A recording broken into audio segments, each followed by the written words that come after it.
to run chumbani in my own room.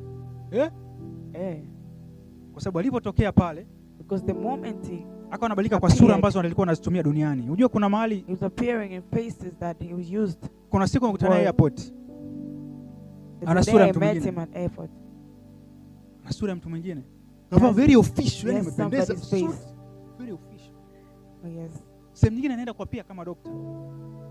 Another place he appears as a doctor. Kwa zile sura zinabadilika ukutani na ziangalia ambazo alikuwa anatumia duniani kuigiza. So those faces appears on him.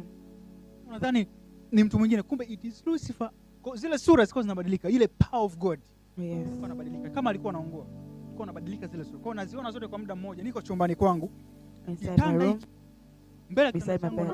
Tokea hicho in front of my bed he appeared. Sura zote pale. Nilichokumbuka nilisema tu Yesu. What I remember is that I just screamed Jesus. Ninaheshimu kanuni za kiroho.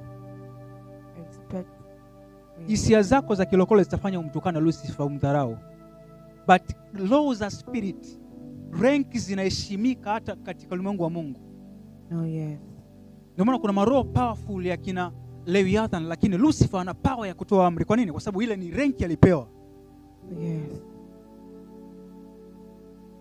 Nakwambia unampiga ngumi, unamtukana kwa sababu hujakutana naye. Oh yes. You meet that man. You will know. Utajua kwamba ulimwengu wa kiroho kuna heshima. Unatakiwa kuwa na wisdom. Hallelujah.